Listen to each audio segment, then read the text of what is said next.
Sa isang iglap, sa isang pindot, sa isang pag-scroll, isang bagong mundo ang bumubukas. Makulay, mabilis, masaya. Isang mundong tila ba konektado tayong lahat. Isang mundo ng social media.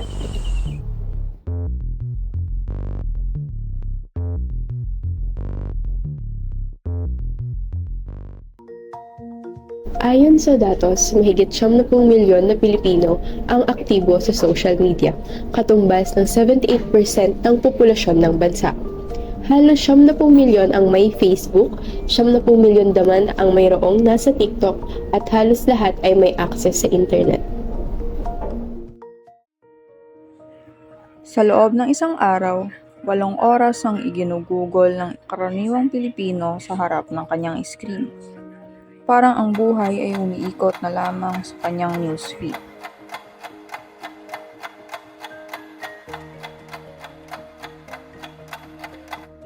Ngunit sa kabila ng koneksyon, may mga kwento ng labis na pagkahumaling sa bawat notification, sa bawat scroll, at sa bawat reactions. Minsan, hindi mo na alam kung ang buhay mo ba'y umiikot pa sa realidad o nalulunod na sa mundo ng digital. Mabilis ang paglipas ng oras at tila ba wala ng hangganan ang koneksyon. Kaya't pati ang kalusugan, pati ang mga mahal sa buhay unti-unting naaapektuhan. Sa sobrang pagkalulong sa social media, unti-unti tayong nawawala sa oras at sa sarili. Habang abala tayo sa paghahabol ng views, sa likes at sa mga uso, nakaliligtaan natin na sa bawat likod ng screen may totoong taong humihinga at may pakiramdam. Sa kabilang dulo ng screen, may pusong nasasaktan. Sa likod ng mga likes, sa likod ng hearts at mga stories, may mga kwento ng sakit, ng pag-iisa at ng pananakit. Dahil sa mundong walang pisikal na hangganan, mas mabilis ang pagkalat ng salita. Mas mapanakit ang mga komentong hindi na mababawi. At mas malalim ang sugat na dulot ng cyberbullying. Hindi mo kailangang maging duguan para sabihing nasasaktan ka. Minsan, sapat na ang isang salita, isang meme, isang screenshot upang bumuho ang buong pagkatao mo. Ito ang mundo kung saan marami ang nahuhulog at kakaunti ang napapansin. Ito ang istoryang dapat marinig. Ito ang kwento ng mga kabataang trapped in the feed.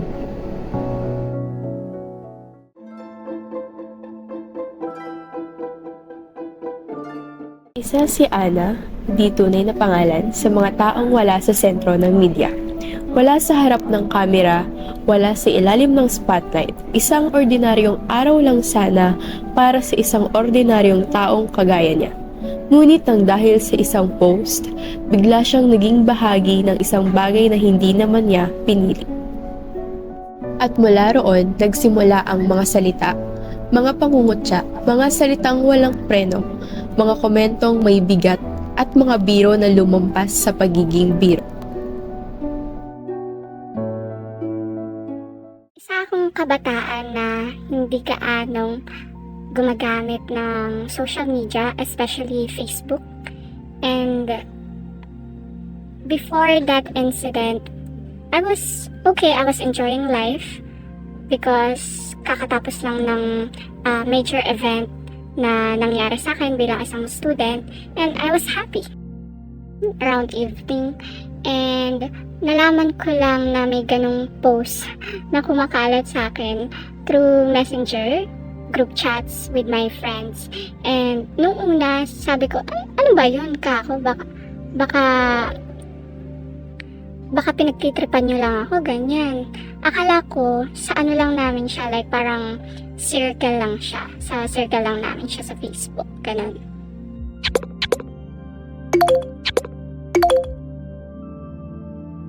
And then, pagka bukas ko nung post na sinasabi nila, doon na ako nagulat. Sabi ko, ang lala naman ang mga comment na to. Pinaka tumatak sa aking comment noon is, si girl na nauna sa akin parang isang angel daw. Tapos, yung nasa likod parang impacta, ganun. Yun, mga ganong tipo ng comments talaga yung lumabas na nakita ko that time. Hindi naman ako gaanong naapektuhan nung una since siguro in denial ako, ganun. Pero nung parang natapos ako sa denial stage, doon na sa akin nag-sink in na, ay, ang dami-dami nang nakakita ng ano. I think, like, in this generation, talagang sobrang bilis talaga ng nangyayari sa social media. Like, one type mo lang, kung nakakaramdam ka ng emotion na di mo pinag-isipan, pwede mo talagang maklik yun sa social media.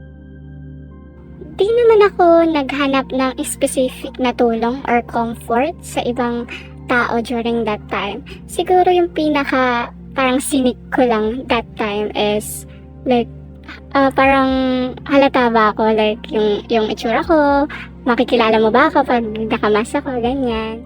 Siguro kung makakausap ko sila ngayon, I would ask them, malungkot ka ba? Ganyan. Or may pinagdadaanan ka ba sa buhay to the point na nakakakuha ka ng kasiyahan sa pag-hate sa ibang tao na hindi mo naman kilala. Siguro talagang dumadaan tayo sa mga phase na ganito na napakadali talaga magbitaw ng mga opinion, salita, or joke sa social media. Especially kung hindi naman natin kakilala talaga yung tao. And ang masasabi ko lang is kailangan nating pag-isipan yung mga pinopost natin, kino-comment natin. Baka yung tinatawanan mo na to, like, masakit na pala yun para sa kanya, you know. There are jokes na may boundaries dapat. There are jokes na below the belt na. And we should refrain na magbitaw ng salita na alam natin na makakasakit sa ibang tao. Ang social media noong una, tahanan ng koneksyon, ng kasiyahan, at ng kwento ng buhay. Ngunit sa paglipas ng panahon, pareho itong bilangguan at kalayaan para sa marami. Sa iba'y isang hawla ng walang katapusang notifications, isang pag-ikot sa feed na hindi matapos-tapos. Ngunit sa iba'y isang mundo na nagbibigay laya sa kanilang kumawala sa realidad. Ngunit sa kabila ng mga ito, marapat tayong gumuhit ng linya, matutong huminto at sarili bigyang disiplina. Isa isip at isa puso na kailanmay hindi naging tama ang pangungutya. Hindi naging tama ang pagbibiro at pagwasak sa isang pagkatao. Hindi tama na dahil libre ang salita, akala natin ay libre na rin ang manakit. Kung may lakas tayo mag-post, sana may tapang din tayong mag-isip. Kung may oras tayong mag-scroll, sana may oras din tayong tumigil at huminga. Tanungin ang sarili. Ako pa ba ay may control sa mga desisyon ko? O ang social media na ito?